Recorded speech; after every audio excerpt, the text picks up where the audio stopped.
relate themselves as being American, whether they're American or not, or they by way of the West Indies or something like that. I mean, I don't know, but they have some type of American lineage. They've been here for a while, but at the same time, they don't really want to be called American.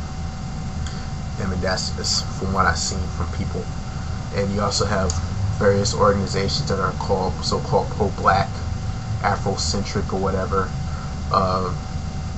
Those type of organizations, you know, that of course I don't really have too much fond of the Nation of Islam. No, I do not. The Black Panther New and Old, I do not. Their agenda is more reflective and reciprocal to the KKKs and neo-Nazis and whatever pro-leftist groups, whatever you want to call it. But that's a whole nother issue I'll get into maybe. If anyone wants to respond to that, that's cool. But to me, I look at it as being an American first, and I do have African roots, but also I can't neglect my native roots and my slave master roots. If I do that, then I don't know me, myself. I'm not whole as one. I don't know that. I think it's very important to know who you are as a person, who your family are. If you can, if you have that good, if you have that resource, take advantage of it and embrace the good and the bad. Because if you don't, if you embrace the good, you won't know the bad, and if you embrace the bad, you won't embrace, you won't know the good. I'm not trying to screw up metaphors or analogies or anything, but my whole point is that knowledge is knowledge. Take it and run with it. And like I said, I'm proud to be an American. I serve in the military. I'm about to do another enlistment very soon, within the next week or so. I do not mind putting in harm's way. I deserve that. I have family, plenty of family that doing the same thing I have. I deserve it. My family deserves it. My ancestors deserve it. And that's how I look at myself. I look at myself as American, specifically black. Out of description, of course, because not every American's black, not every American's white, not every American's mixed.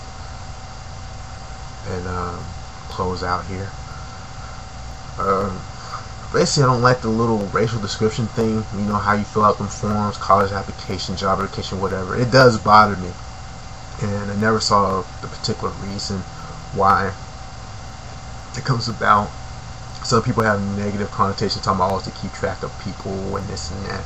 And I'm not a big fan of affirmative action the way it is, or the way it's so-called portrayed. I look at more affirmative action being on an equal basis between everybody, equal footing, regardless of background. But I don't really see that.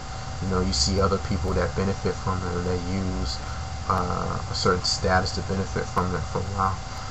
But I think hopefully in time, something like affirmative action will improve. And as black people, black Americans, one day can embrace, the majority of us, of course, can get to assistance and, learn more of our history. Because yes, black Americans, we do have our own culture. Not a lot of people like rap or jazz or other things. Some people say that's Uncle Tom stuff, but that's our heritage.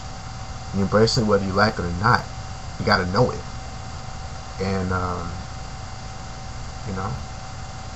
but I call myself American. If you want to call yourself African American, that's up to you. But as far as I'm concerned, I'm not African American. I don't call myself African because I'm not from Africa. I was born in America. I'm American, born in Washington, D.C. Last time I checked, Washington, D.C. is the capital of America. I'm American native. Just how it is. Take it like it. Anyway, if you want to comment, please do. Whether good and bad, I don't mind, because like I said, I'm a strong believer of freedom of speech. And I know I fight for it.